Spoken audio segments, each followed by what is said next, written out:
Hey there, how's it going? Thanks for joining me today. Whether you're relaxing at home, on your commute, or winding down for the evening, I'm really glad you're here. Picture this. It's April 18th, 1955, and one of the most brilliant minds in human history has just stopped working. Albert Einstein lies on a hospital bed in Princeton, his revolutionary thoughts about space and time finally silenced. But within hours, something extraordinary and frankly pretty disturbing happens. A pathologist named Thomas Harvey performs the autopsy, and instead of following protocol, he does something that will spark decades of obsession. He steals Einstein's brain. Before we continue this journey, tell us where you're tuning in from. And if this story resonates with you, make sure you're subscribed because tomorrow I've saved something extraordinary for you.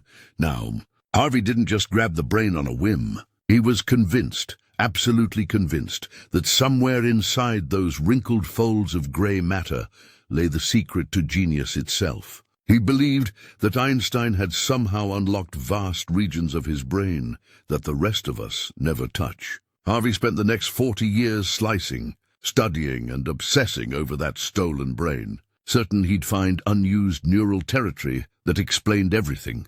Here's what's wild about this story.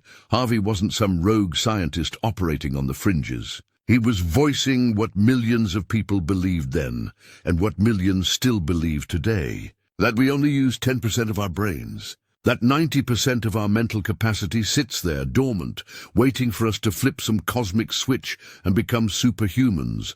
Think about that for a second. If it were true, it would mean that every single person walking this planet is essentially running on mental fumes, operating at a fraction of their potential. It would mean that somewhere inside your skull right now, as you're listening to these words, vast neural territories lie silent and unused, just waiting to transform you into the next Einstein, the next Mozart, the next, well, whoever you've always dreamed of becoming. And you know what? That's exactly why this myth is so seductive. It promises that everyone, every single one of us, can be extraordinary. Not through years of practice or natural talent or lucky circumstances, but simply by accessing what's already there. It's the ultimate democratic fantasy, genius for everyone, just waiting to be unlocked. But here's the thing, and this is where our story gets really fascinating. While Thomas Harvey was obsessing over Einstein's pickled brain tissue, believing he'd find dormant regions that held the secrets of relativity, the real Einstein's brain had been doing something absolutely mind-blowing. And I mean that literally. Right now, as these words enter your ears, your brain is performing a symphony of activity that would make Einstein himself marvel. Your auditory cortex is transforming sound waves into meaning. Your hippocampus is checking these new ideas against everything you've ever learned. Your prefrontal cortex is evaluating, questioning, maybe even disagreeing with what I'm telling you. Your cerebellum is making thousands of tiny adjustments to keep you balanced, whether you're sitting, standing, or walking.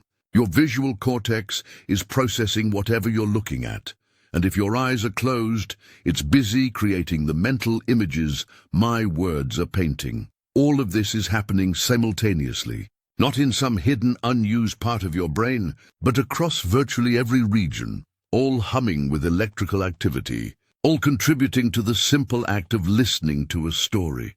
Your unused brain is actually orchestrating thousands of operations right now. It's regulating your body temperature so precisely that a degree or two either way would leave you shivering or sweating. It's maintaining your heartbeat in a rhythm so reliable that you don't give it a second thought. It's processing the subtle sounds in your environment, maybe traffic outside, maybe the hum of an air conditioner, and filtering them so they don't distract from my voice. It's accessing your memories of everything you've ever heard about Einstein, neurons, or brain myths, creating connections and associations faster than any computer ever built.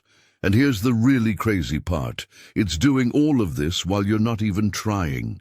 You're not consciously commanding your neurons to fire, or telling your synapses to release neurotransmitters, or instructing your brainstem to keep you breathing. It's all happening automatically, in perfect coordination, using every bit of neural real estate you've got. So if your brain is already this active, already this incredible, where did this 10% myth come from? How did we become so convinced that we're walking around with 90% of our mental capacity just sitting there, unused? The answer takes us on a journey through some of the most fascinating chapters in the history of human understanding. It involves ancient Egyptians who thought brains were worthless stuffing, Greek philosophers who argued about whether we think with our hearts or our heads, and a railroad worker whose gruesome accident changed everything we thought we knew about personality and consciousness. But it also involves something much more recent and much more personal, our deep, almost desperate need to believe that we're capable of more than we think, that somewhere inside us lies untapped potential waiting to be discovered. See, the 10% brain myth isn't really about neuroscience at all. It's about hope. It's about the very human desire to believe that our current limitations aren't permanent, that transformation is possible, that we all have hidden reserves of intelligence, creativity, and capability just waiting to be unleashed. This myth has sold millions of self-help books, spawned a multi-billion-dollar brain training industry, and inspired countless movies where ordinary people suddenly gain extraordinary powers. It's been repeated by teachers, coaches, motivational speakers, and probably your well-meaning aunt who's always encouraging you to use more of your brain.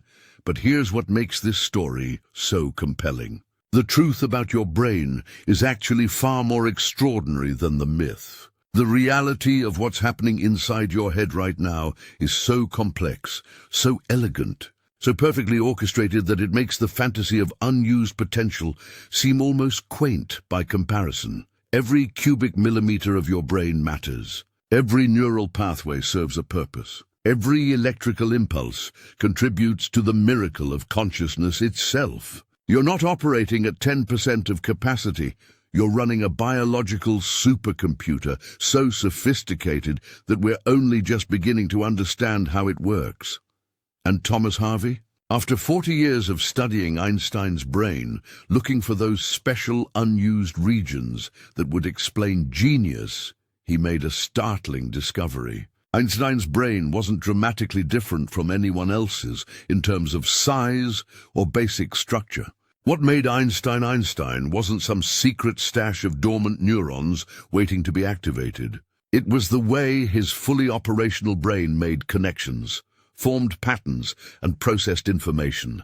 The secret to genius, it turns out, isn't about using more of your brain. It's about using the 100% you already have in remarkable ways.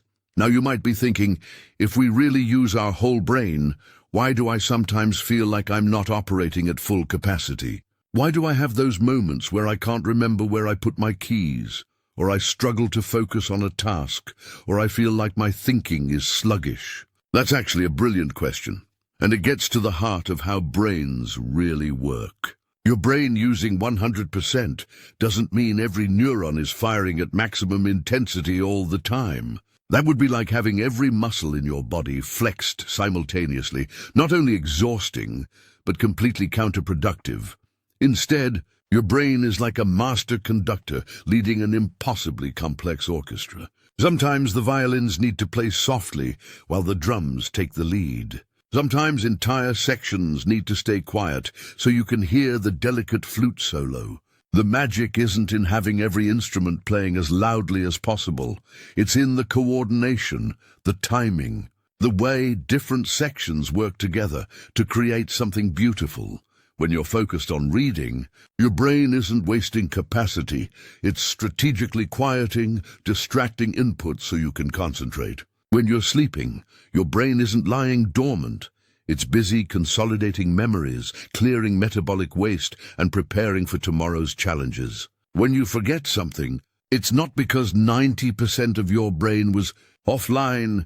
It's because your incredible neural network made a strategic decision about what information was worth storing and what could be safely forgotten. This is the story we're going to explore together. Not the comforting myth of hidden potential, but the astonishing reality of your fully operational, magnificently complex, beautifully coordinated brain. We're going to discover why humans have always been fascinated by the idea of mental transformation, how scientists gradually uncovered the truth about brain function, and what it really means to optimize the remarkable 3 pounds of neural tissue you carry around every day. We'll meet the researchers who first peered inside living brains and were amazed by what they found. We'll explore why Hollywood keeps selling us the same brain myth over and over again, and why we keep buying it. We'll discover what happens when people actually do experience excessive brain activation. Spoiler alert, it's not pretty.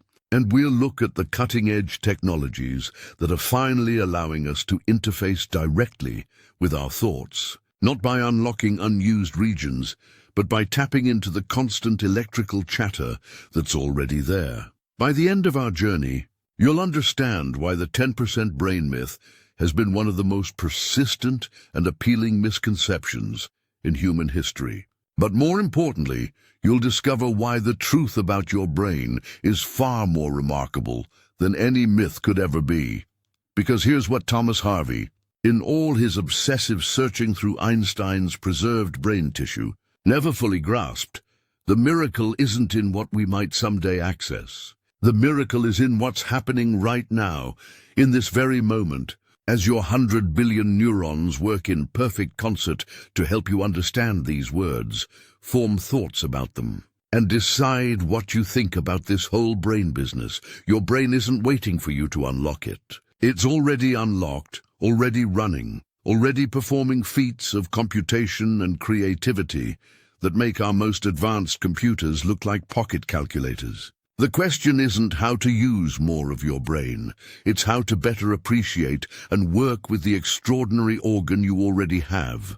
And that journey of discovery, well, it starts with understanding just how wrong we've been, and why being wrong about this particular thing reveals something profound about human nature itself. And that journey of discovery? Well, it starts with understanding just how wrong we've been, and why being wrong about this particular thing reveals something profound about human nature itself. Now, let's travel back thousands of years to ancient Egypt, where this whole misunderstanding began. Picture the most skilled embalmers of their time, 3,000 years ago, gathered around a pharaoh's body. They've already removed the heart, the liver, the lungs, organs they consider sacred, essential for the afterlife. Then they get to the brain. And here's where things get really wild. They insert a long, thin metal hook through the corpse's nostril, scrambling the brain matter inside the skull like eggs in a bowl. Then they turn the body upside down and shake it. The liquefied brain tissue pours out the nose like gray soup, and they throw it away. They literally toss it aside as worthless stuffing. Think about that for a moment. These master embalmers, who could preserve a body so perfectly that it would last for millennia, believed the organ that made the pharaoh himself, his thoughts, his personality, his memories, was garbage. They carefully preserved fingernails and toenails for eternity, but the brain, into the trash it went. Why? Because to ancient Egyptians, the heart was the seat of intelligence, emotion, and soul. The brain was just filler, like sawdust in a doll. They weren't alone in this belief. Mesopotamians thought the liver controlled consciousness. The heart was humanity's first guess at where thinking happened, and honestly, it wasn't a terrible guess. Your heart does react to emotions, speeding up when you're scared, slowing when you're calm. It's just not doing the actual thinking. Meanwhile, over in ancient Greece, a heated debate was raging between two of history's greatest minds. Aristotle, the brilliant philosopher who tutored Alexander the Great, was absolutely convinced that the brain's only job was cooling the blood. He thought of it like a radiator in a car, just a temperature regulation system. The heart, he insisted, was where all thinking, feeling, and reasoning took place. But there was another Greek physician who disagreed completely. Hippocrates, the father of medicine, whose oath doctors still take today, was studying head injuries and noticing something fascinating. When people suffered brain damage, their thinking changed. When they hurt their hearts, their thinking stayed the same. He began to suspect that this grey matter might be more important than anyone realized. Hippocrates wrote something that was revolutionary for his time. Men ought to know that from nothing else but the brain come joys, delights, laughter and sports and sorrows, griefs, despondency and lamentations. And by this, in an especial manner, we acquire wisdom and knowledge. He was right, of course, but it would take another 2,000 years for the rest of humanity to catch up. The battle between heart and brain thinking dominated human understanding for centuries, and amazingly, traces of it still linger today. Ever notice how we say we learn by heart, or describe someone as heartbroken? Those ancient misconceptions are still hiding in our language. But here's where our story takes a dramatic turn. On September 13th, 1848, a date that would change neuroscience forever. A 25-year-old railroad foreman named Phineas Gage was preparing a blast to clear rock for the Rutland and Burlington Railroad in Vermont. It was routine work: pack gunpowder into a hole, add sand, then tamp it down with an iron rod. But something went wrong. The powder exploded prematurely, launching the iron rod like a missile. This wasn't just any rod. It was 3 feet 7 inches long, 1¼ inches in diameter, weighing 13¼ pounds. And it shot through Gage's skull like a spear. The rod entered below his left cheekbone, passed behind his left eye, tore through his frontal lobe, and exploded out the top of his head before landing 80 feet away, covered in blood and brain tissue. Miraculously, Gage didn't just survive, he was conscious and talking within minutes. Now, you might think this story is about a man cheating death, but that's not the really shocking part. Phineas Gage recovered completely from his physical injuries. He could walk, talk, see, and work just fine. But something else had changed, something that would revolutionize our understanding of the brain. Before the accident, Gage was described as responsible, intelligent, and well-balanced, the kind of person you'd trust with important decisions. His friends called him the most efficient and capable foreman they'd ever seen. But after that iron rod tore through his frontal lobe, he became someone else entirely. The new Phineas Gage was fitful, irreverent, and profane. He couldn't stick to plans. He'd make elaborate schemes for the future and abandon them immediately. He became so unreliable that his friends said he was no longer Gage. The railway company, which had considered him their best foreman, refused to take him back. This was revolutionary. For the first time in human history, we had clear evidence that personality lived in the brain, a specific part of the brain. Damage to Gage's frontal lobe hadn't affected his ability to move or speak or remember. It had changed who he was as a person. Word of Gage's transformation spread throughout the medical community like wildfire. Here was proof that different parts of the brain controlled different aspects of human nature. The heart might pump blood, but the brain was where we lived. This discovery opened floodgates of research. By the 1870s, neurologists were beginning to map the brain like explorers, charting unknown continents. In 1870, Gustav Fritsch and Eduard Hitzig were working with wounded soldiers in the Franco-Prussian War. With the patients conscious but their skulls opened by shrapnel, these doctors did something that sounds like science fiction. They touched electrodes directly to exposed brain tissue. What they found was extraordinary. Touch this spot, and the patient's left hand would twitch. Touch that spot, and their leg would kick. They had discovered that specific areas of the brain controlled specific muscles. The brain wasn't just one big thinking blob.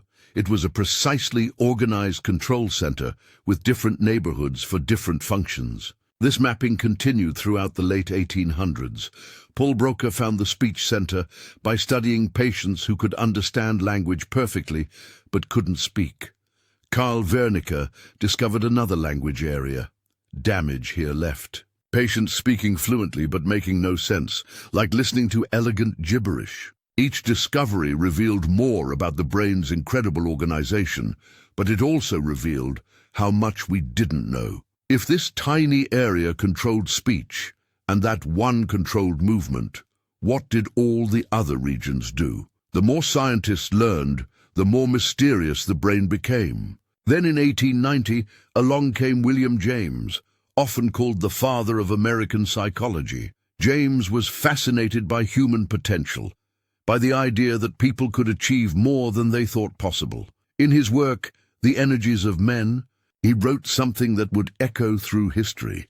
We are making use of only a small part of our possible mental and physical resources. Now, James wasn't talking about unused brain regions. He was discussing motivation, effort, and the difference between what people could do versus what they typically chose to do. But his words planted a seed that would grow into something he never intended. As the 1900s dawned, self-help culture was exploding. Americans were fascinated by the idea of self-improvement, of becoming more than they were. Into this eager marketplace stepped a young salesman named Dale Carnegie. In 1936, Carnegie published How to Win Friends and Influence People, and buried in those pages was a claim that would become one of the most persistent myths in human history. Carnegie wrote that people use only 10% of their brain capacity. He didn't cite any scientific studies. He didn't reference any neurological research. He simply stated it as fact, and millions of readers desperate for hope in the depths of the Great Depression grabbed onto that promise like a lifeline. Think about the timing. The world was suffering through economic collapse. People had lost their jobs, their savings, their sense of security. And here was Carnegie telling them that they possessed vast, untapped mental resources, that 90% of their brain power was just sitting there waiting to be accessed. It was exactly what people needed to hear. The myth spread like wildfire. Self-help authors repeated it. Motivational speakers preached it. Teachers shared it with students. Magazine articles proclaimed it. And with each repetition, it became more firmly embedded in popular culture. But here's the irony. While this myth was spreading through society, real neuroscientists were making discoveries that completely contradicted it. In 1924, a German psychiatrist named Hans Berger was conducting an experiment that would change everything. He was placing electrodes on his son Klaus's scalp, trying to record the electrical activity of the human brain. What Berger discovered that day would earn him a place in medical history. Even when Klaus was completely at rest, even when he was sleeping, the electrodes picked up constant electrical activity. Wavy lines danced across Berger's recording paper, showing that the brain was never quiet, never dormant, never just using 10% of its capacity. Berger had recorded the first human electroencephalogram, the EEG, and every line on that paper was evidence that the 10% myth was nonsense. The sleeping brain, the resting brain, the doing-nothing brain, was actually a hive of electrical activity, with neural networks firing constantly across every region. But the myth was too appealing to die from mere scientific evidence. People wanted to believe in untapped potential more than they wanted to accept the truth. And so the 10% brain myth marched on through the 20th century, gathering momentum even as neuroscience proved it impossible. By the 1950s, when Thomas Harvey was stealing Einstein's brain, the myth had become so ingrained in popular culture that even respected scientists sometimes repeated it, not because they believed it, but because it made for good storytelling, good motivation, good hope. And hope, as we're learning, is a powerful thing. Powerful enough to override facts, to ignore evidence, to persist for generations despite overwhelming proof to the contrary. The 10% brain myth survived because it promised transformation, and transformation is what humans crave most. Little did anyone know that the real transformation was just beginning. Scientists were about to develop technologies that would let them peer inside living, thinking brains and watch thoughts form in real time. What they would discover would be far more amazing than any myth ever imagined.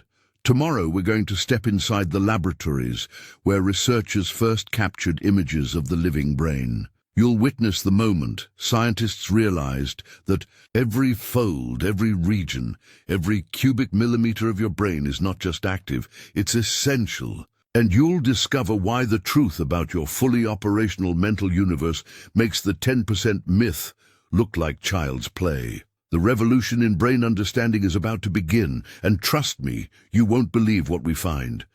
Now, let's travel back thousands of years to ancient Egypt, where this whole misunderstanding began. Picture the most skilled embalmers of their time, 3,000 years ago, gathered around a pharaoh's body. They've already removed the heart, the liver, the lungs, organs they consider sacred, essential for the afterlife. Then they get to the brain. And here's where things get really wild. They insert a long, thin metal hook through the corpse's nostril, scrambling the brain matter inside the skull like eggs in a bowl. Then they turn the body upside down and shake it. The liquefied brain tissue pours out the nose like grey soup, and they throw it away. They literally toss it aside as worthless stuffing.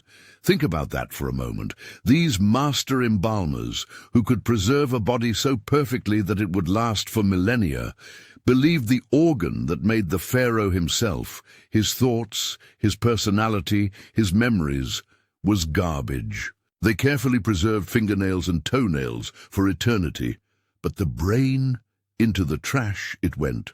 Why? Because to ancient Egyptians, the heart was the seat of intelligence, emotion, and soul. The brain was just filler, like sawdust in a doll. They weren't alone in this belief. Mesopotamians thought the liver controlled consciousness. The heart was humanity's first guess at where thinking happened, and honestly, it wasn't a terrible guess. Your heart does react to emotions, speeding up when you're scared, slowing when you're calm. It's just not doing the actual thinking. Meanwhile, over in ancient Greece, a heated debate was raging between two of history's greatest minds. Aristotle, the brilliant philosopher who tutored Alexander the Great, was absolutely convinced that the brain's only job was cooling the blood. He thought of it like a radiator in a car, just a temperature regulation system. The heart, he insisted, was where all thinking, feeling, and reasoning took place. But there was another Greek physician who disagreed completely. Hippocrates, the father of medicine, whose oath doctors still take today, was studying head injuries and noticing something fascinating. When people suffered brain damage, their thinking changed. When they hurt their hearts, their thinking stayed the same. He began to suspect that this grey matter might be more important than anyone realized. Hippocrates wrote something that was revolutionary for his time. Men ought to know that from nothing else but the brain come joys, delights, laughter, and sports, and sorrows, griefs, despondency, and lamentations. And by this, in an especial manner, we acquire wisdom and knowledge. He was right, of course, but it would take another 2,000 years for the rest of humanity to catch up. The battle between heart and brain thinking dominated human understanding for centuries, and amazingly, traces of it still linger today. Ever notice how we say we learn by heart or describe someone as heartbroken? Those ancient misconceptions are still hiding in our language, but here's where our story takes a dramatic turn. On September 13th, 1848, a date that would change neuroscience forever, a 25-year-old railroad foreman named Phineas Gage was preparing a blast to clear rock for the Rutland and Burlington Railroad in Vermont. It was routine work: pack gunpowder into a hole, add sand, then tamp it down with an iron rod. But something went wrong. The powder exploded prematurely, launching the iron rod like a missile. This wasn't just any rod. It was 3 feet 7 inches long, 1¼ inches in diameter, weighing 13¼ pounds. And it shot through Gage's skull like a spear. The rod entered below his left cheekbone, passed behind his left eye, tore through his frontal lobe, and exploded out the top of his head before landing 80 feet away, covered in blood and brain tissue. Miraculously, Gage didn't just survive. He was conscious and talking within minutes. Now, you might think this story is about a man cheating death, but that's not the really shocking part. Phineas Gage recovered completely from his physical injuries. He could walk, talk, see, and work just fine. But something else had changed, something that would revolutionize our understanding of the brain. Before the accident, Gage was described as responsible, intelligent, and well-balanced, the kind of person you'd trust with important decisions. His friends called him the most efficient and capable foreman they'd ever seen. But after that iron rod tore through his frontal lobe, he became someone else entirely.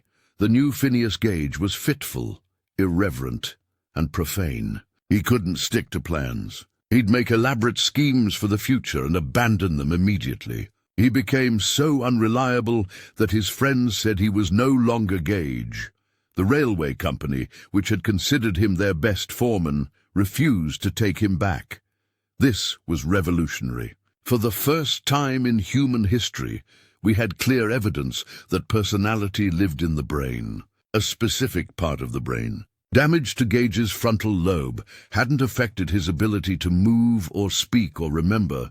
It had changed who he was as a person. Word of Gage's transformation spread throughout the medical community like wildfire. Here was proof that different parts of the brain controlled different aspects of human nature. The heart might pump blood, but the brain was where we lived. This discovery opened floodgates of research. By the 1870s, neurologists were beginning to map the brain like explorers charting unknown continents. In 1870, Gustav Fritsch and Eduard Hitzig were working with wounded soldiers in the Franco-Prussian War. With the patients conscious, but their skulls opened by shrapnel, these doctors did something that sounds like science fiction. They touched electrodes directly to exposed brain tissue. What they found was extraordinary. Touch this spot, and the patient's left hand would twitch. Touch that spot, and their leg would kick. They had discovered that specific areas of the brain controlled specific muscles. The brain wasn't just one big thinking blob. It was a precisely organized control center with different neighborhoods for different functions. This mapping continued throughout the late 1800s. Paul Broca found the speech center by studying patients who could understand language perfectly but couldn't speak. Carl Wernicke discovered another language area. Damage here left patients speaking fluently but making no sense. Like listening to elegant gibberish, each discovery revealed more about the brain's incredible organization, but it also revealed how much we didn't know.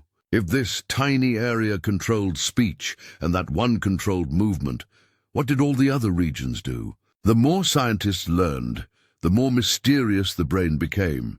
Then in 1890, along came William James, often called the father of American psychology.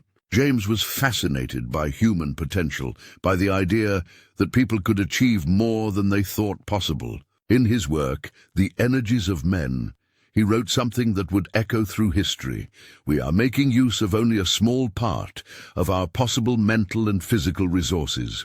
Now, James wasn't talking about unused brain regions. He was discussing motivation, effort, and the difference between what people could do versus what they typically chose to do. But his words planted a seed that would grow into something he never intended.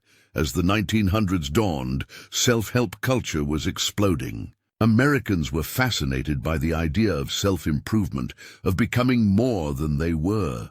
Into this eager marketplace stepped a young salesman named Dale Carnegie. In 1936, Carnegie published How to Win Friends and Influence People, and buried in those pages was a claim that would become one of the most persistent myths in human history. Carnegie wrote that people use only 10% of their brain capacity. He didn't cite any scientific studies. He didn't reference any neurological research. He simply stated it as fact. And millions of readers desperate for hope in the depths of the Great Depression grabbed onto that promise like a lifeline. Think about the timing. The world was suffering through economic collapse. People had lost their jobs, their savings, their sense of security. And here was Carnegie telling them that they possessed vast, untapped mental resources, that 90% of their brain power was just sitting there waiting to be accessed. It was exactly what people needed to hear. The myth spread like wildfire. Self-help authors repeated it. Motivational speakers preached it. Teachers shared it with students. Magazine articles proclaimed it, and with each repetition, it became more firmly embedded in popular culture. But here's the irony. While this myth was spreading through society, real neuroscientists were making discoveries that completely contradicted it. In 1924, a German psychiatrist named Hans Berger was conducting an experiment that would change everything. He was placing electrodes on his son, Klaus's scalp, trying to record the electrical activity of the human brain. What Berger discovered that day would earn him a place in medical history. Even when Klaus was completely at rest, even when he was sleeping, the electrodes picked up constant electrical activity. Wavy lines danced across Berger's recording paper, showing that the brain was never quiet, never dormant, never just using 10% of its capacity. Berger had recorded the first human electroencephalogram, the EEG. And every line on that paper was evidence that the 10% myth was nonsense. The sleeping brain, the resting brain, the doing-nothing brain was actually a hive of electrical activity, with neural networks firing constantly across every region. Picture young Klaus with electrodes attached to his scalp, probably wondering what his father was up to this time. As the recording device traced those first human brainwaves, Berger was seeing something revolutionary. Even when Klaus was relaxed, even when he closed his eyes, even when he was on the verge of sleep, the electrical storms raged on. Alpha waves, beta waves, theta waves, different patterns of activity that showed the brain operating at full capacity around the clock. But here's what makes this even more incredible. Those were just the surface signals. The EEG could only detect electrical activity from the outer layers of the brain, like listening to a symphony from outside the concert hall. The real action was happening deeper inside, in regions the electrodes couldn't reach. The brain that Berger was studying wasn't mostly empty space waiting to be filled. It wasn't vast regions of dormant tissue sitting idle. Instead, he was looking at an organ so densely packed with activity, so intricate in its organization, that even these primitive recordings could detect the constant electrical chatter of billions of neurons working in coordination. As the 1920s and 30s progressed, more researchers began studying brain activity with increasingly sophisticated tools. Each new technique revealed the same fundamental truth: the brain never rests. During sleep, during relaxation, during the quietest moments of consciousness, vast neural networks continue their coordinated activity. But the myth was too appealing to die from mere scientific evidence. People wanted to believe in untapped potential more than they wanted to accept the truth. And so the 10% brain myth marched on through the 20th century, gathering momentum even as neuroscience proved it impossible. By the 1940s and 50s, the myth had become so ingrained in popular culture that even respected scientists sometimes repeated it. Not because they believed it, but because it made for good storytelling, good motivation, good hope. The idea that we all possess hidden reserves of mental capacity was simply too attractive to abandon. Meanwhile, real brain research was accelerating rapidly.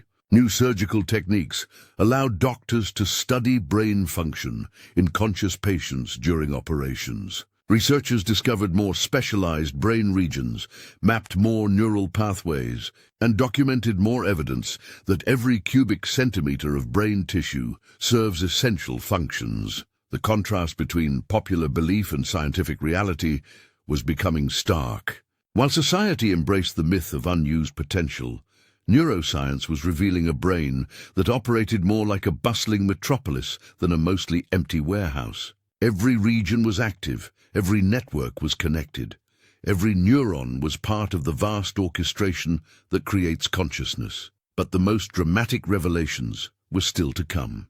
In the 1970s, new technologies would allow scientists to peer inside living, thinking brains and watch thoughts form in real time. What they would discover would make the 10% myth look not just wrong, but almost quaint in its underestimation of the brain's incredible complexity. Little did anyone know that the real transformation was just beginning. Scientists were about to develop imaging technologies that would let them see the brain in action with unprecedented clarity, revealing a level of neural coordination and activity that would amaze even the most optimistic researchers. Tomorrow, we're going to step inside those revolutionary laboratories where researchers first captured images of the living brain in action. You'll witness the moment scientists realize that every fold, every region, every cubic millimeter of your brain is not just active, it's essential. And you'll discover why the truth about your fully operational mental universe makes the 10% myth look like child's play. The revolution in brain understanding is about to explode into high-definition reality, and trust me, what we find will change everything you thought you knew about the organ between your ears. The year is 1971, and Godfrey Hounsfield is about to change medical history forever. He's standing in a hospital in London, watching as the world's first CT scanner takes its inaugural image. But this isn't just any image. It's a picture of a living human brain, captured without opening the skull, without causing any damage, without the patient feeling so much as a pinch. For the first time in human history, doctors can see inside a working brain.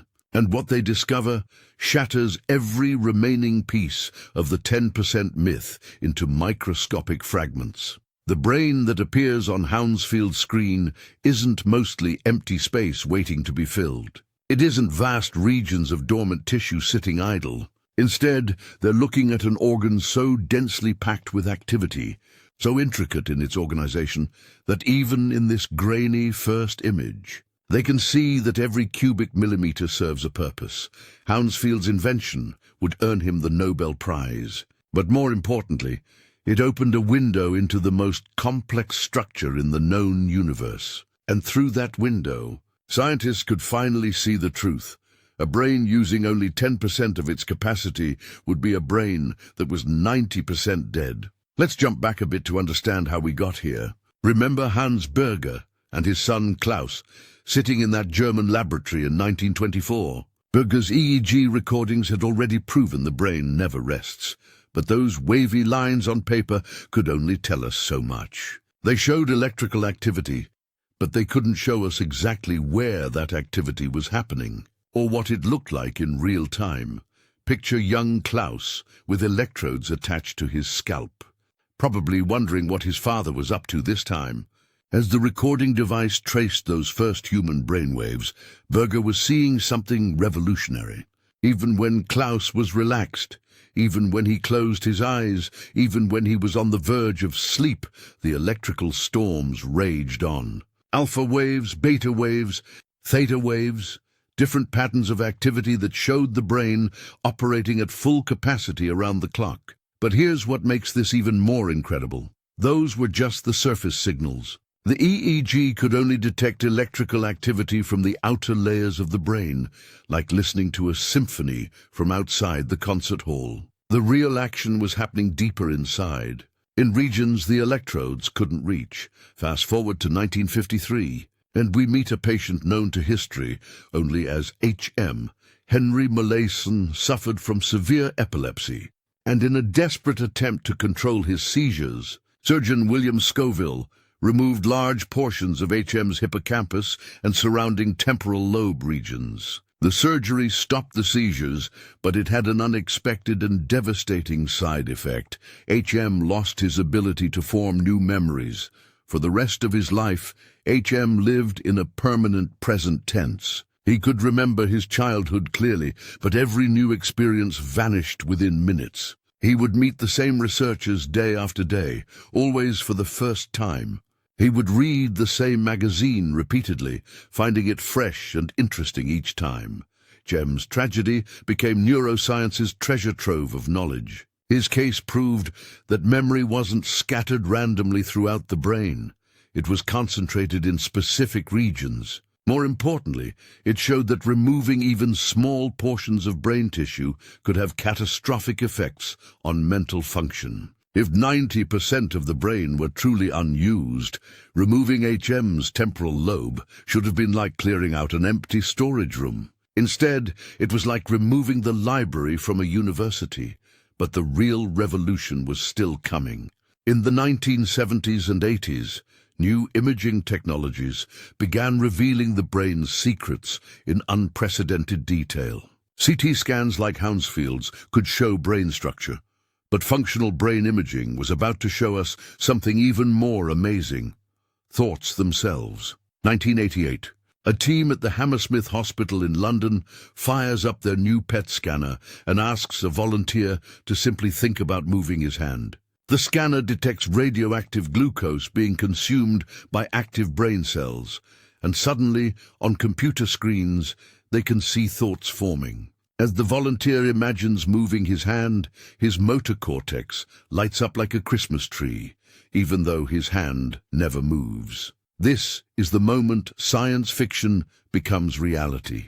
They're watching the birth of a thought, seeing intention transform into neural activity. And here's the kicker: the volunteer isn't using some previously dormant part of his brain. He's using the same motor regions that would activate if he actually moved his hand, proving that the brain doesn't distinguish between thinking about an action and preparing to perform it.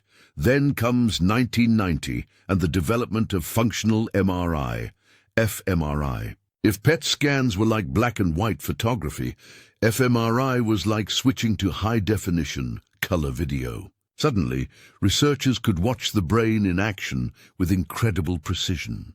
Seeing activity change from second to second. Picture Dr. Nancy Canwisher at MIT in 1997, sliding volunteers into an fMRI machine and showing them pictures of faces. She discovers something extraordinary: a small region in the brain that activates specifically when people look at faces. Not objects, not landscapes, not geometric shapes, just faces. She calls it the fusiform face area, and its very existence proves that the brain isn't some general-purpose computer with lots of unused storage space. It's a highly specialized machine where every region has evolved for specific purposes. But the real mind-blower comes when researchers start studying what they call the default mode network. Picture Dr. Marcus Rachel at Washington University in the late 1990s, studying brain scans and noticing something odd. When people were supposedly doing nothing in the scanner, just lying there, not performing any tasks, certain brain regions were actually more active than when they were focused on specific activities. This was like discovering that your car's engine runs faster when it's parked than when you're driving. It didn't make sense until researchers realized what was happening. The brain's default mode network, areas in the prefrontal cortex, posterior cingulate, and angular gyrus, wasn't resting during downtime. It was busy with what we now call introspective activities, remembering the past, planning the future, thinking about other people's thoughts, maintaining your sense of self. Your resting brain, it turns out, is actually working harder than your focused brain. When you're daydreaming, when you're letting your mind wander, when you're doing nothing, your brain is running complex simulations, processing emotions, consolidating memories, and maintaining the elaborate neural networks that make you, you. Let me paint a picture of what this looks like in real time. Imagine Dr. Scott Huettle's lab at Duke University, where volunteers lie in fMRI machines while performing various tasks. Watch as a pianist simply imagines playing Mozart's Piano Sonata in C major. Her motor cortex lights up as if her fingers were actually dancing across the keys. Her auditory cortex activates as if she's hearing the music. Her prefrontal cortex coordinates the complex sequence of movements. Her cerebellum fine-tunes the timing. She's not moving. She's not making sound. But her brain is performing a full dress rehearsal of one of the most complex motor activities humans can perform. Every region involved in actual piano playing is rehearsing its part, staying ready, maintaining the intricate neural pathways that years of practice have carved into her brain. This is what makes the 10% myth so spectacularly wrong. The pianist isn't accessing some hidden reserve of mental capacity. She's using the same brain regions she always uses, just in imagination rather than reality. The magic isn't in unused areas coming online. It's in the incredible coordination of areas that are always online.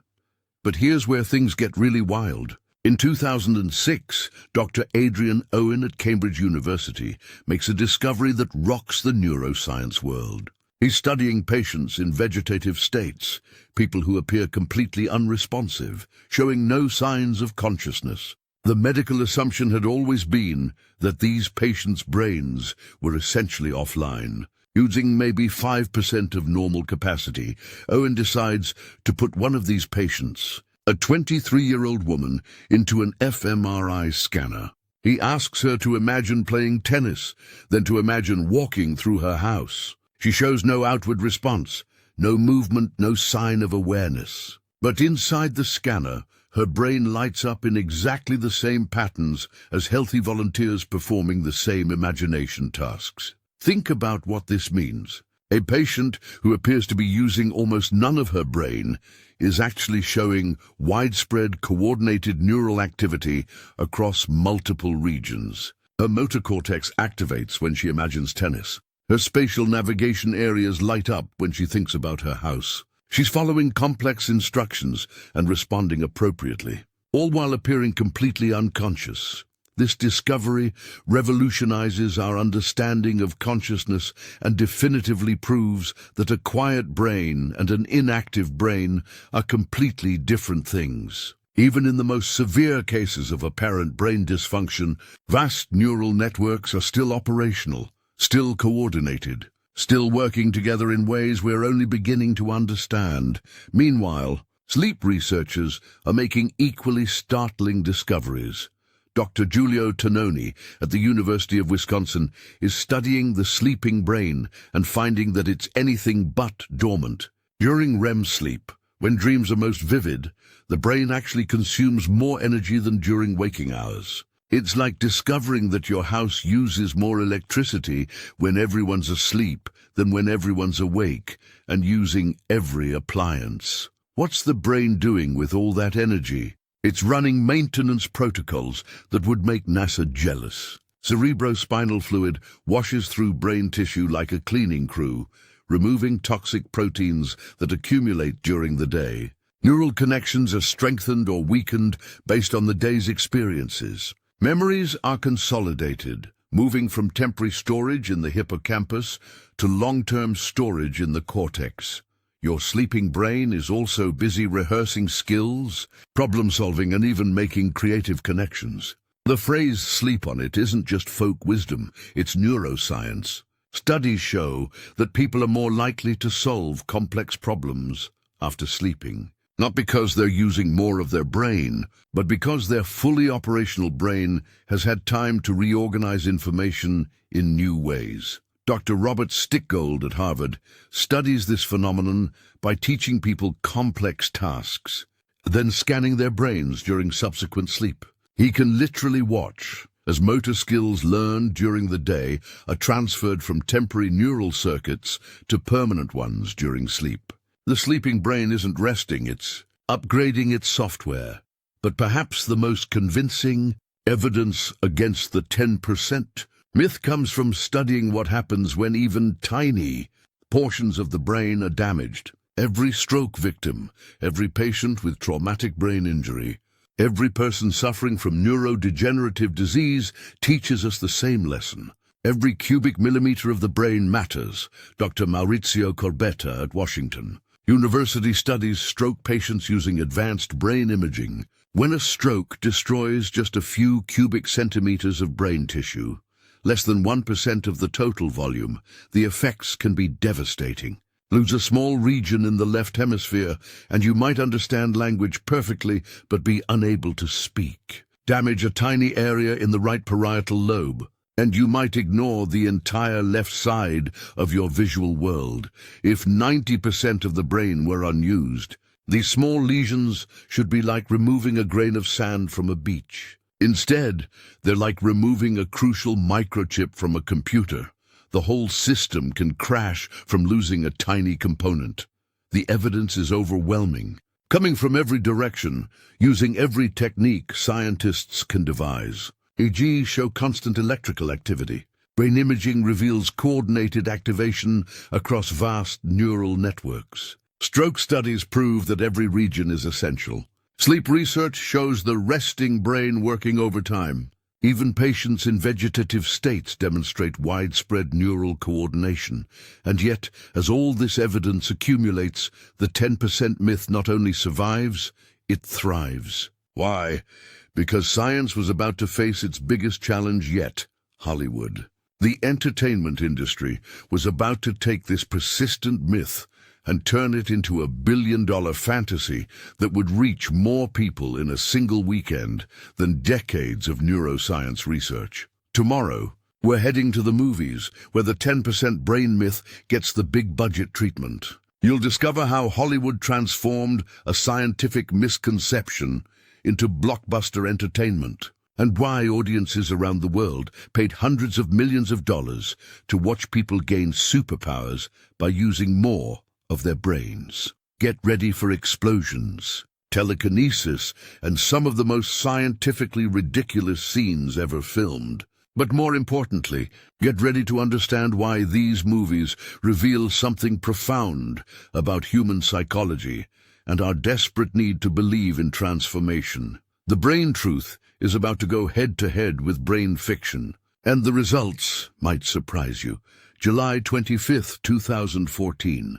In movie theaters around the world, audiences watch Scarlett Johansson's character Lucy swallow a bag of synthetic drugs that supposedly unlocks increasing percentages of her brain capacity. At 20%, she gains photographic memory. At 40%, she can control electronics with her thoughts. At 60%, she manipulates matter and energy. At 100%, she becomes a godlike being who transcends physical reality.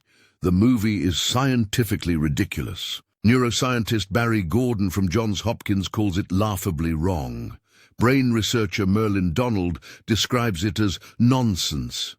But none of that matters to audiences. Lucy rakes in $460 million worldwide, making it one of the highest-grossing films of the year. Welcome to Hollywood's love affair with the 10% brain myth, a relationship that's generated billions in box office revenue while spreading one of the most persistent scientific misconceptions in human history. But Lucy isn't where this story begins. Let's rewind to 1996 and meet John Travolta's character George Malley in Phenomenon. George is a small-town mechanic who develops brain tumors after seeing mysterious lights in the sky. Instead of killing him, these tumors supposedly unlock vast regions of his unused brain, granting him superhuman intelligence, telekinesis, and the ability to learn languages in minutes. The movie's premise is based on a real neurological condition called acquired savant syndrome, where brain injuries sometimes do lead to extraordinary new abilities. But here's what Phenomenon gets spectacularly wrong. The brain tumors aren't unlocking dormant areas, they're destroying healthy tissue. The remarkable abilities that occasionally emerge after brain trauma come from the remaining healthy brain reorganizing itself, not from accessing some hidden reserve. Daniel Tammet, one of the world's most famous acquired savants, developed his extraordinary mathematical and linguistic abilities after childhood seizures damaged parts of his brain. He can perform complex calculations instantly and speaks 11 languages fluently. But brain scans show his abilities come from increased connectivity between existing neural networks, not from activating previously unused regions. His brain isn't using more capacity, it's using its full capacity differently. Hollywood doesn't let scientific accuracy get in the way of a good story. Phenomenon establishes a template that dozens of movies will follow. Ordinary person gains access to unused brain power, develops extraordinary abilities, faces some kind of crisis related to their new powers, and ultimately transcends normal human limitations. Fast forward to 2011 and Limitless, starring Bradley Cooper as Eddie Mora, a struggling writer who discovers a pill called NZT-48 that supposedly allows him to access 100% of his brain capacity. On the drug, Eddie becomes a linguistic genius, a mathematical wizard, and a master manipulator who can predict stock market movements and outwit dangerous criminals. The movie's tagline says it all. What if a pill could make you rich and powerful? It's the 10% myth dressed up as pharmaceutical fantasy, promising that intelligence enhancement is just a prescription away. Never mind that the human brain already operates at full capacity. Never mind that a pill that actually activated all neural regions simultaneously would cause seizures, not superintelligence. But limitless touches on something deeper than just brain myths. It taps into modern anxiety about cognitive enhancement, about the pressure to optimize mental performance in an increasingly competitive world. Eddie's transformation from struggling loser to unstoppable success story resonates with audiences who feel like they're not reaching their potential. The film spawned a television series that ran for one season, countless articles about real-world smart drugs, and a surge in sales of unregulated nootropics, supplements marketed as cognitive enhancers. Never mind that most nootropics have little to no scientific evidence supporting their claims. The fantasy of unlocking hidden brain power is so appealing that people will literally put unknown chemicals in their bodies for the chance to become limitless. Then comes 2014 and Lucy, which takes the myth to its absolute extreme. Director Luc Besson starts with the 10% premise and extrapolates it to ridiculous proportions. As Lucy's brain capacity increases, she gains abilities that violate every known law of physics. She can control electromagnetic fields, manipulate matter at the molecular level, and eventually evolve beyond physical existence. The movie opens with a neuroscientist, played by Morgan Freeman, lecturing about brain capacity to a room of scientists. He states matter-of-factly that humans use only 10% of their brains, that dolphins use 20%, and that Lucy will show us what happens when we reach 100%. It's scientific exposition, delivered by one of the most trusted voices in Hollywood, lending credibility to complete nonsense. But here's what makes Lucy's success so telling. Audiences don't care that it's scientifically impossible.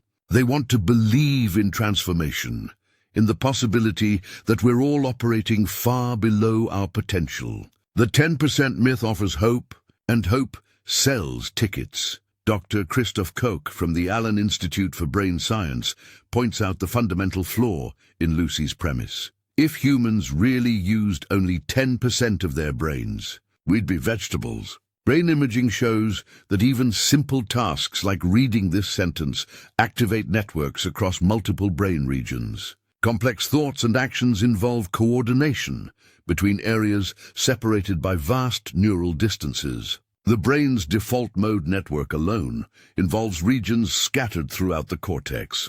What would actually happen if you tried to use 100% of your brain simultaneously? You'd have a seizure. Grand mal seizures occur when large populations of neurons fire in uncontrolled synchrony, basically when too much of the brain activates at once. Instead of gaining superpowers, Lucy would collapse in convulsions. Status epilepticus, when seizures continue for more than 5 minutes, can cause permanent brain damage or death. It's what happens when the brain actually does try to fire at maximum capacity across all regions. The reality of using more brain isn't transcendence. It's a medical emergency. But Hollywood doesn't stop with theatrical releases. The brain enhancement fantasy has invaded television, spawning series like Alphas, where genetic mutations activate dormant brain regions, and the 4400, where mysterious returnees develop psychic abilities through neural enhancement. Each show reinforces the myth that extraordinary abilities come from accessing unused mental capacity rather than from the remarkable complexity of our already active brains. The appeal isn't limited to science fiction. Self-help gurus have built entire careers on promising to unlock hidden brain potential. Tony Robbins talks about awakening the giant within and accessing unlimited personal power. Deepak Chopra claims meditation can activate dormant neural pathways. Brian Tracy promises that using more of your brain will lead to unlimited success. These claims aren't necessarily malicious. Many self-help teachers genuinely believe they're helping people reach their potential. But by perpetuating the 10% myth, they're selling false hope based on impossible neuroscience. The brain training industry has capitalized on this myth, perhaps more than anyone else. Companies like Lumosity, Peak, and Elevate have built a multi-billion-dollar market around the promise of cognitive enhancement. Their advertisements often imply that most people aren't using their full mental capacity and that their games can unlock dormant potential. In 2014, Lumosity agreed to pay $2 million in FTC fines for making unsupported claims about brain training benefits. The company had marketed its games as scientifically proven to improve cognitive function, reduce age-related decline, and enhance academic performance. But when researchers conducted rigorous studies, they found that while people got better at the specific games, those improvements didn't transfer to real-world cognitive tasks. Dr. Adam Gazzali at UC San Francisco, one of the few neuroscientists actually developing evidence-based brain training, explains the fundamental problem. The brain is already operating at capacity. You can't train it to use more of itself, but you can train it to use itself more efficiently. It's like the difference between adding more horsepower to an engine versus tuning it to run more smoothly. The most honest brain training programs focus on specific skills, like working memory or attention. They don't promise to unlock hidden potential because they understand that potential isn't hidden. It's just unoptimized. A concert pianist doesn't use more of their brain than a beginner. They use the same brain areas more efficiently, with better coordination and less wasted neural activity. But efficiency doesn't sell as well as transformation. People want to believe they're capable of dramatic change, of becoming fundamentally different from who they are now. The 10% myth offers that possibility, suggesting that we're all secretly geniuses waiting to be unlocked. This desire for transformation explains why the myth persists despite overwhelming scientific evidence against it. Every neuroimaging study, every case of brain damage, every moment of our daily lives provides evidence that we use our entire brains. But evidence isn't emotionally satisfying. Hope is. Consider the psychological appeal of the myth from a different angle. If you're struggling in school, at work, or in relationships, what's more comforting? Believing that you're operating at full capacity and might need to accept your limitations, or believing that you have vast untapped reserves just waiting to be accessed. The myth offers infinite possibility. The truth suggests finite capacity. Hollywood has turned this psychological need into a storytelling goldmine. Every brain enhancement movie follows the same emotional arc. Ordinary person discovers hidden potential, experiences dramatic transformation, faces challenges that test their new abilities, and ultimately transcends their previous limitations. It's the hero's journey, powered by neuroscience fiction.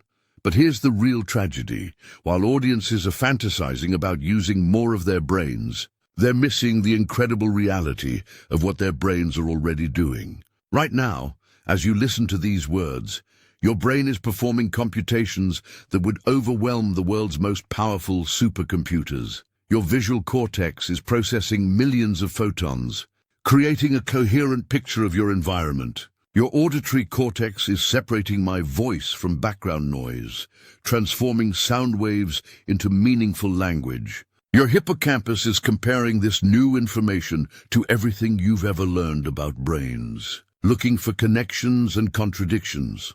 Your prefrontal cortex is evaluating my claims, deciding what to believe and what to question. Your anterior cingulate cortex is monitoring for conflicts between new information and existing beliefs. Your default mode network is already starting to plan how you might share this information with others.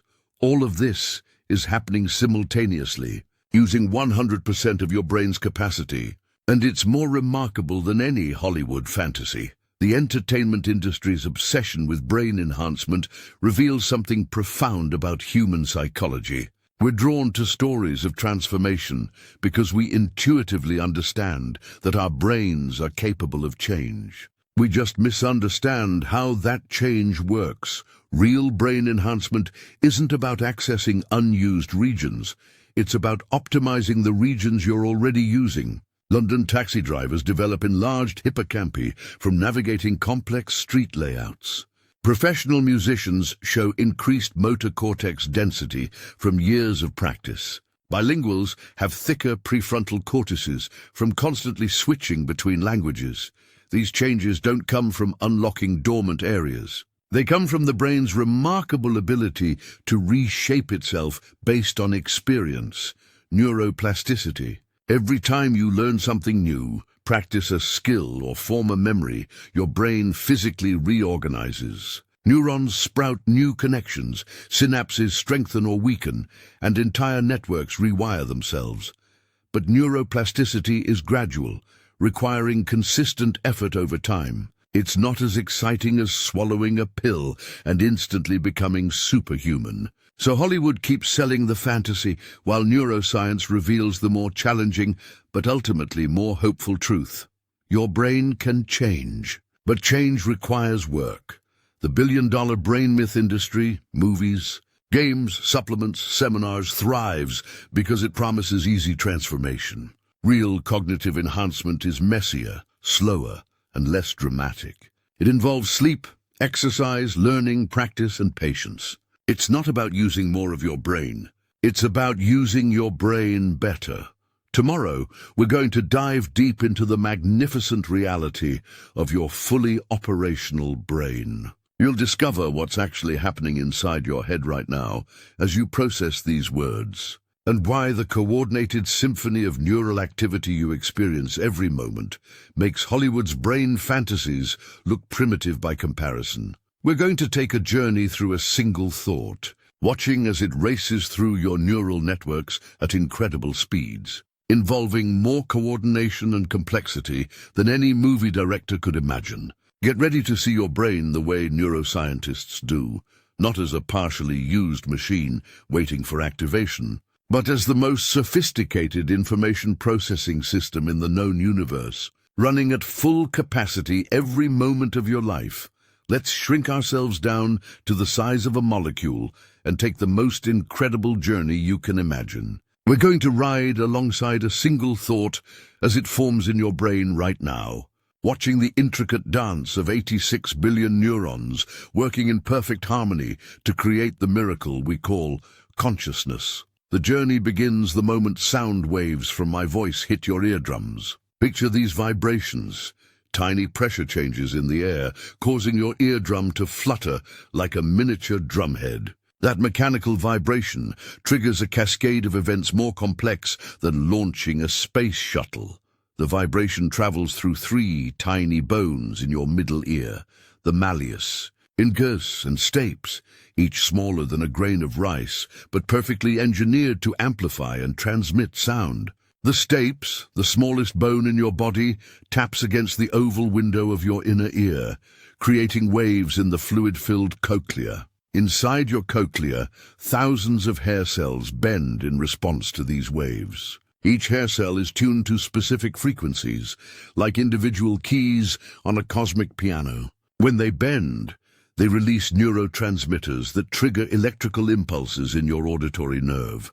We're watching mechanical energy transform into the electrical language of the brain. These electrical signals race along your auditory nerve at speeds up to 400 feet per second, faster than the fastest car on the highway. They arrive at your brainstem within milliseconds, where something extraordinary happens. Your brain doesn't just passively receive this information. It actively processes, filters, and interprets it before you're even conscious of hearing anything. The signals split into multiple pathways, each analyzing different aspects of the sound. One pathway processes timing and frequency. Another focuses on the location of the sound source. A third analyzes patterns and sequences. It's like having multiple specialists examining the same evidence simultaneously, each contributing their expertise to solve the mystery of meaning. From your brainstem, The signals rocket upward to your thalamus, the brain's central relay station. Think of the thalamus as the world's most sophisticated switchboard operator, receiving information from multiple senses and routing it to appropriate cortical regions. But it's not just passing messages. It's actively deciding what deserves your attention and what can be safely ignored. Right now, as you focus on my voice, your thalamus is filtering out dozens of other sounds, maybe traffic outside, the hum of air conditioning, the subtle creaking of furniture. You're not consciously aware of these sounds because your thalamus has determined they're not relevant to your current goal of understanding. Language, the auditory signals that make it through this initial filtering, arrive at your primary auditory cortex, located in your temporal lobes. Here the real magic begins. Specialized populations of neurons start extracting meaning from the raw acoustic information. Some neurons respond only to specific frequencies. Others fire when they detect particular patterns of sound onset and offset. But understanding language requires much more than just processing individual sounds. The signals must travel to Wernicke's area, where phonemes, the basic building blocks of speech, are assembled into words. This region compares the incoming acoustic patterns to your vast mental dictionary of known words, searching for matches at incredible speeds. As each word is recognized, something remarkable happens. The meaning doesn't just sit there waiting to be understood. It triggers an explosion of neural activity across your entire brain. Your hippocampus immediately begins comparing this new information to everything you've ever learned, searching for relevant memories and associations. Think about what happens when I say the word Einstein. Instantly, your brain retrieves not just the basic fact that he was a physicist, but a rich network of associated information. The equation E equals mc squared, the image of wild gray hair, perhaps memories of high school physics classes or science museum visits. All of this activation happens automatically, without conscious effort, demonstrating the vast interconnected web of knowledge stored throughout your cortex. Meanwhile, your amygdala, the brain's alarm system, is constantly evaluating whether any of this information represents a threat or opportunity. It's asking, should I be afraid? Should I pay closer attention? Should I prepare for action? Even though we're just discussing neuroscience, your amygdala remains vigilant, ready to hijack your attention if danger appears. January 29th, 2024. In the research facility at Stanford University, a 48-year-old man named Pat Bennett sits quietly in a chair, concentrating intensely. Pat has been paralyzed from the chest down for over a decade, but right now he's playing chess. His opponent moves a knight, and Pat responds by imagining moving his own piece. On the screen in front of him, his digital rook slides across the board with pinpoint precision. Pat isn't moving any muscles. He's not using eye tracking or mouth switches or any external device. He's playing chess purely with his thoughts, thanks to a revolutionary brain-computer interface that reads the electrical signals from his motor cortex and translates them into cursor movements. This isn't science fiction. It's happening right now. And it's shattering our understanding of what's possible when we truly comprehend how the brain works. But here's the crucial point that would have amazed our myth-believing ancestors. This technology doesn't work by unlocking unused brain regions. It works because Pat's motor cortex, the same regions that would control his arms if his spinal cord weren't damaged, is still fully active, still firing in patterns that correspond to intended movements. The paralysis affects his body, not his brain. His neurons are still sending movement commands. They're just not reaching their destination. The brain-computer interface is essentially eavesdropping on conversations that have been happening all along. Pat's motor cortex has been planning hand movements, rehearsing gestures, and maintaining movement patterns for years after his spinal cord injury. The technology simply gives those signals a new pathway to reach the outside world. Dr. Jamie Henderson, the neurosurgeon who implanted Pat's brain chip, explains it perfectly. We're not activating dormant brain areas. We're reading the activity that's already there. The electrodes detect action potentials, electrical spikes that occur when neurons fire from about 100 individual brain cells. Machine learning algorithms decode these patterns and translate them into computer commands. What makes this even more remarkable is the speed of adaptation. Within hours of the implant being activated, Pat could control a cursor on screen. Within days, he was typing at 15 words per minute. Within weeks, he was playing complex games and browsing the internet. His brain didn't need to grow new regions or unlock hidden potential. It just needed a new output channel for signals it was already generating. Let's travel to UC San Francisco, where Dr. Eddie Chang's team has achieved something that sounds even more like science fiction. They're allowing completely paralyzed patients to speak using only their thoughts. Their patient, a man they call Bravo 1, suffered a brainstem stroke that left him unable to move or speak while maintaining full cognitive function, condition called locked-in syndrome. Bravo 1 has electrode arrays implanted over his speech-motor cortex, the brain region that normally controls the muscles of the lips, tongue, jaw, and larynx. When he attempts to speak, even though no sound comes out, his neurons fire in the exact patterns they would use for actual speech. The computer system recognizes these patterns and converts them into spoken words played through a speaker. The first time Bravo 1 successfully communicated using this system, he chose to say, "Hello, world." The phrase appeared on screen and was spoken aloud by the computer's voice synthesizer. After years of being trapped inside his own body, unable to communicate except through eye movements, he could finally speak his thoughts directly. But here's what makes this breakthrough so significant for our understanding of brain myths. The speech-motor cortex that makes this possible isn't some hidden brain region that researchers discovered and activated. It's the same region that controls speech in everyone. Bravo 1's stroke didn't damage his speech brain areas. It damaged the pathways that carry commands from those areas to his muscles. His brain has been trying to speak this entire time. The neurons have been firing, the patterns have been forming. The neural machinery of language has been fully operational. The brain-computer interface simply provides a new route for those signals to reach the world.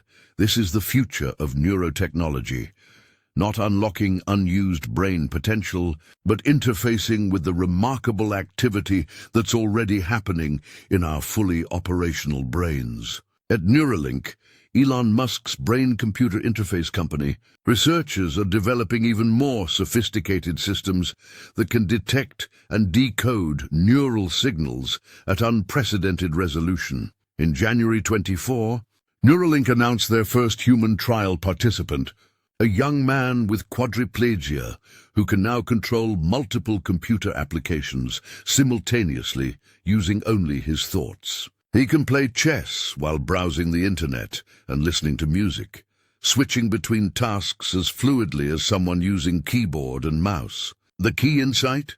His brain was already multitasking at this level.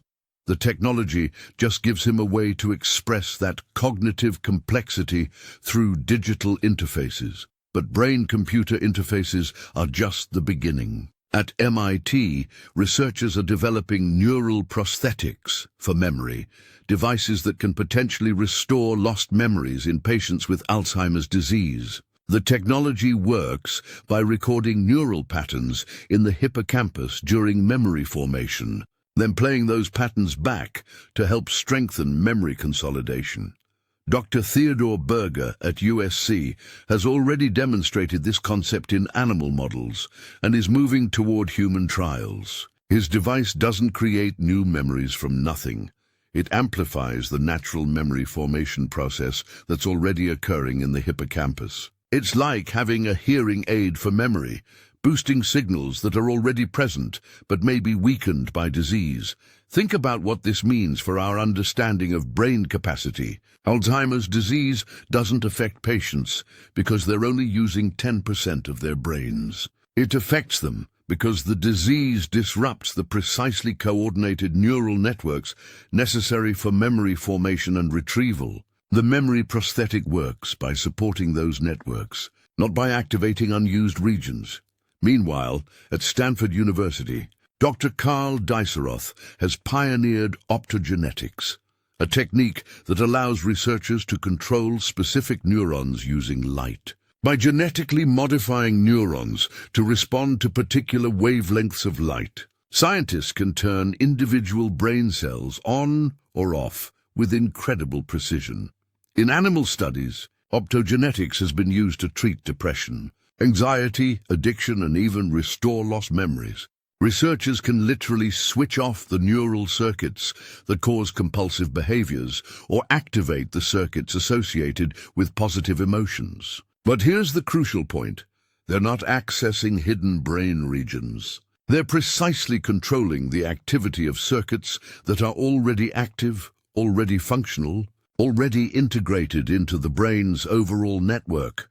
Human trials of optogenetic therapies are beginning, starting with patients who have lost their vision due to retinal damage. By genetically modifying remaining retinal cells to respond to light, researchers hope to restore basic sight.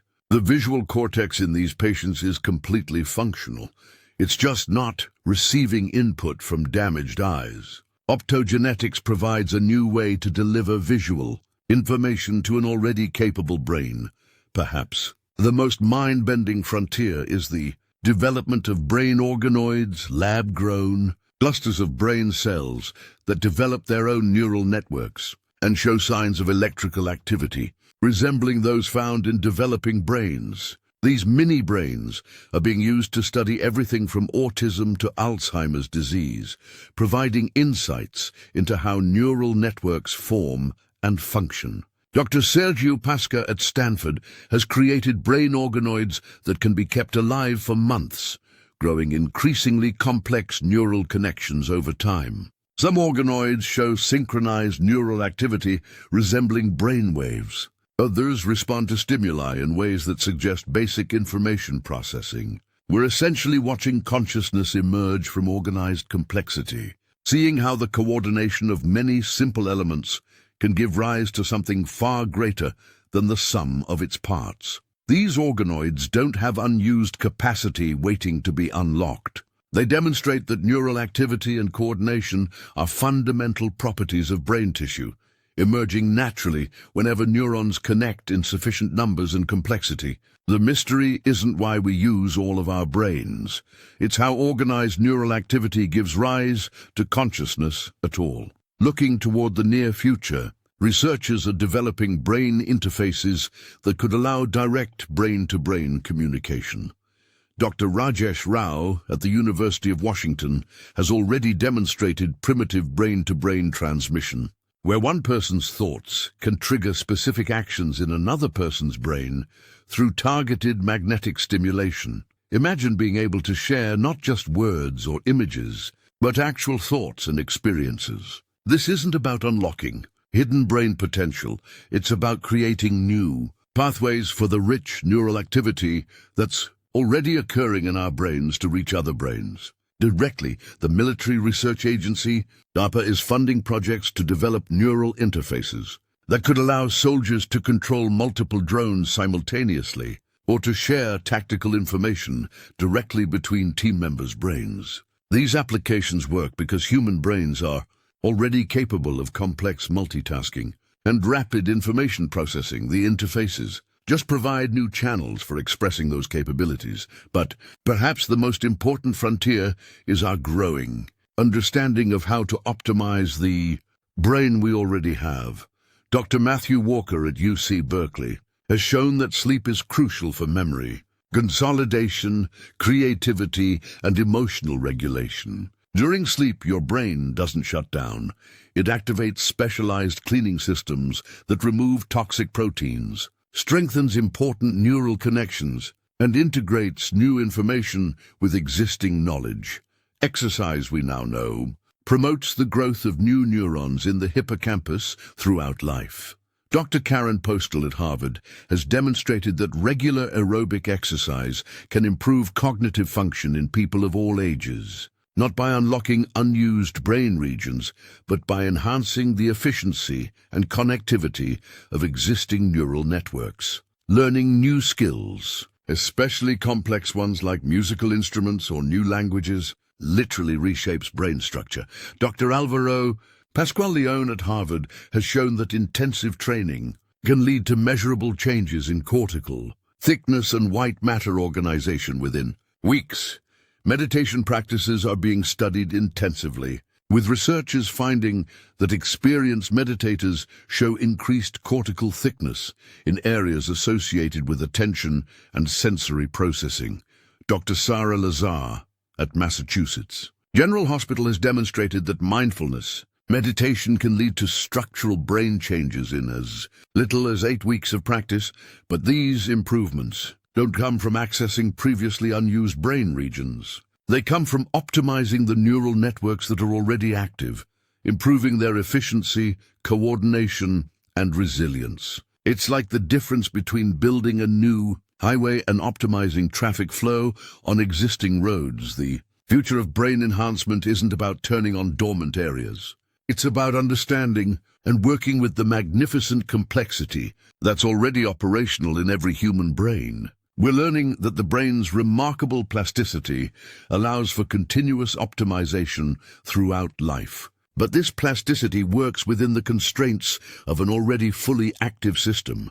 As we look toward the coming decades, the merger of neuroscience and technology promises to expand human capabilities in unprecedented ways. Brain-computer interfaces will become more sophisticated, allowing paralyzed patients to control robotic bodies with their thoughts. Neural prosthetics will restore lost functions by supporting damaged brain networks. Optogenetic therapies will provide precise treatments for psychiatric and neurological conditions. But all of these advances share a common theme. They work with the brain's existing capabilities rather than unlocking hidden potential. They succeed because they recognize that the human brain is already operating at full capacity, processing information, forming memories, generating consciousness, and coordinating behavior through the coordinated activity of billions of neurons. The 10% myth promised easy transformation through accessing unused potential. The reality is both more challenging and more hopeful. Your brain is already magnificent, already operating at full capacity, already capable of remarkable feats of adaptation and learning. The future isn't about using more of your brain. It's about using the brain you have more effectively, more purposefully, and with better understanding of its incredible capabilities. Tomorrow, in our final chapter, we'll explore what it means to embrace this reality. We'll discover how understanding the truth about your fully operational brain can be more empowering than any myth of hidden potential, and why the journey to optimize your already amazing brain is the most exciting adventure of all. Get ready to fall in love with the brain you actually have, rather than the brain you've been told you could have. Trust me, the reality is far more extraordinary than the fantasy. Here we are at the end of our journey, and I want you to forget everything you thought you knew about hidden potential. Forget the fantasy of dormant brain regions waiting to be unlocked. Forget the seductive promise that somewhere inside your skull lies 90% of unused mental territory. Instead, I want you to embrace something far more extraordinary, the magnificent reality of your fully operational, completely active, absolutely remarkable brain. Right now, as you listen to these final words, 86 billion neurons are firing in perfect coordination to create the miracle we call your consciousness. Not 10% of them, not 50%, all of them, working together in a symphony of electrical and chemical activity so complex that we're only beginning to understand its beauty. But here's what I've learned in researching this story, and what I hope you've discovered too. The truth about your brain is infinitely more empowering than any myth of hidden potential. Let me show you why. Eleanor, Maguire's groundbreaking study of London taxi drivers proves that your brain doesn't need to unlock secret areas to achieve extraordinary things. It just needs to reorganize the areas you're already using. These drivers, who must memorize the layout of 25,000 streets in one of the world's most complex cities, show enlarged posterior hippocampi compared to regular drivers. Their brains literally grew larger in the regions responsible for spatial navigation.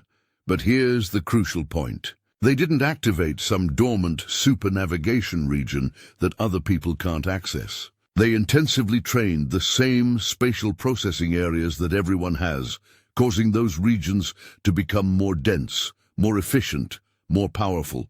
The cab driver's enhanced abilities come from neuroplasticity, the brain's ability to reshape itself based on experience.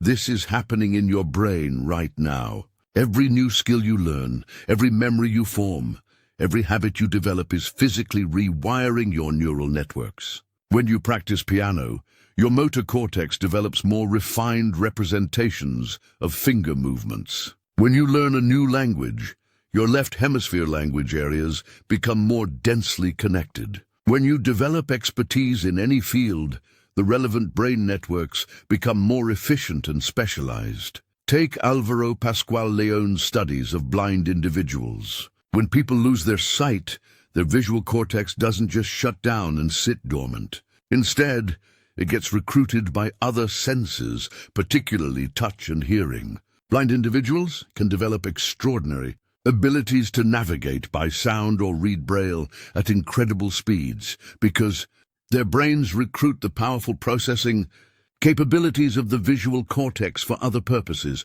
This isn't unlocking hidden potential, it's demonstrating the remarkable flexibility of an already fully active brain. The visual cortex was never unused. It was specialized for processing light. When light is no longer available, the brain's plasticity allows those same neural networks to process other types of information with equal sophistication. Consider the amazing case of stroke recovery.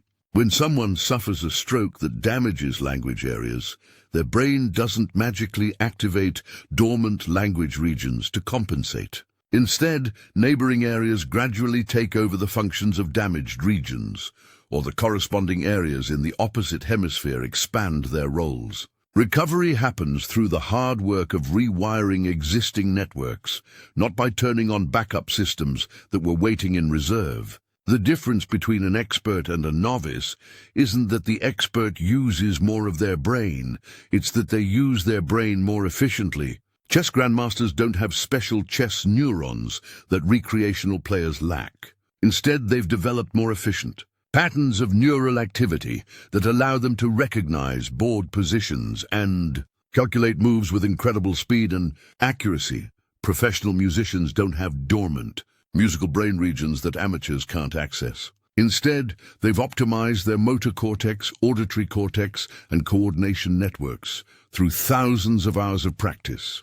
Their enhanced abilities come from the refined organization of neural networks that everyone possesses. Olympic athletes don't have secret physical or mental reserves unavailable to weekend warriors. Instead, they've optimized every aspect of their neural and muscular systems through careful training, creating more efficient movement patterns and more precise motor control. This democratizes excellence in the most empowering way possible. It means that the neural machinery for extraordinary performance exists in every human brain. The question isn't whether you have the capacity for greatness, you do. The question is whether you're willing to do the work of optimization. And here's something beautiful about this reality. The work of optimization is itself rewarding. Learning new skills feels good because your brain is designed to find growth and adaptation inherently satisfying. The release of dopamine during learning, the sense of flow during challenging activities, the satisfaction of mastery. These aren't accidental features of human psychology. They're evolutionary incentives that encourage us to keep optimizing our neural networks throughout life. Your brain wants to be challenged, stretched, and improved. It craves novelty because new experiences promote plasticity. It seeks meaningful goals because purpose-driven activity creates more robust neural changes. It values social connection because interaction with others provides rich, complex stimulation that promotes cognitive flexibility. The 10% myth promised transformation without effort. Just unlock your hidden potential and everything changes. The reality offers transformation through engagement. Optimize your existing systems and everything improves. The myth was ultimately disempowering because it suggested your current state was somehow inadequate. The reality is profoundly empowering because it recognizes that your current brain is already extraordinary and capable of becoming even more so. Think about the implications for education, for parenting, for personal development, for aging. Instead of trying to unlock mystical hidden potential, we can focus on creating environments and experiences that help brains optimize themselves naturally. Schools can design curricula that challenge multiple cognitive systems simultaneously. Parents can provide children with rich, varied experiences that promote neural development. Adults can pursue lifelong learning, knowing that their brains remain plastic and adaptable. Older adults can stay cognitively active, knowing that optimization is possible at any age. The research on cognitive reserve shows that people who engage in mentally stimulating activities throughout life maintain better cognitive function as they age. But this doesn't happen because they're using more of their brains. It happens because they've maintained and strengthened their neural networks through continued use and challenge. We're also learning that social connection is crucial for brain health throughout life. Rich social interactions provide complex cognitive challenges that promote neural plasticity. Loneliness, conversely, can lead to cognitive decline, not because it reduces brain usage, but because it reduces the stimulation that keeps neural networks flexible and resilient. Physical health profoundly impacts cognitive function because the brain is part of the body, not separate from it. Good cardiovascular health improves brain function by ensuring adequate blood flow to neural tissue.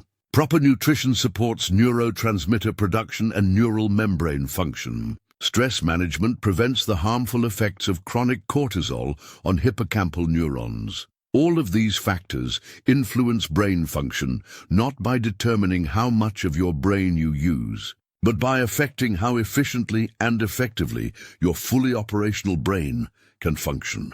As we conclude this journey together, I want you to walk away with a fundamentally different relationship to your own mind. You're not carrying around a partially used computer waiting for the right software update. You're not harboring vast, unused territories waiting for exploration. You're not operating at a fraction of your potential due to some cosmic limitation. Instead, you're the proud owner of the most sophisticated information processing system in the known universe. A 3-pound biological computer that's already running at full capacity, already performing miracles of computation and creativity every moment of your life. Already capable of remarkable adaptation and growth, your brain processes sensory information faster than any computer, recognizes patterns with incredible sophistication, generates creative solutions to complex problems, maintains your sense of self across decades of change, and creates the rich, complex, ever-changing phenomenon of consciousness itself. The 10% myth persisted because it offered hope. But it was hope based on a fundamental misunderstanding. The real hope comes from understanding that you already possess one of the most remarkable systems in the universe, and that system is designed to grow, adapt and optimize throughout your entire life. You don't need to unlock hidden potential because your potential isn't hidden. It's actively expressing itself right now through the coordinated activity of billions of neurons working in perfect harmony. You don't need to use more of your brain because you're already using all of it. And that's exactly why consciousness, creativity, learning, and growth are possible. The journey of optimization never ends because your brain never stops adapting. Every day offers opportunities to strengthen neural networks, develop new skills, form new memories, and enhance the extraordinary cognitive abilities you already possess. So embrace the magnificent reality of your fully operational brain. Challenge it with new experiences. Nourish it with good sleep, exercise, and nutrition. Connect it with others through rich social interactions. Feed it with lifelong learning and meaningful goals. Your brain isn't waiting to be unlocked. It's already unlocked, already running, already performing the most complex computations in the known universe to create the miracle of your conscious experience. The question isn't how to use more of your brain. The question is how to celebrate, optimize, and fully appreciate the extraordinary brain you already have. And that journey of appreciation and optimization, well, that's the most exciting adventure of all. Your fully operational, completely active, absolutely remarkable brain is ready for whatever challenges and opportunities you choose to give it. The myth promised transformation through accessing the impossible. The reality offers transformation through embracing the extraordinary. And trust me, the reality is far more amazing than any myth could ever be. Thanks for taking this journey with me. Now go out there and fall in love with the incredible brain you actually have. It's been waiting your whole life for you to recognize just how magnificent it really is.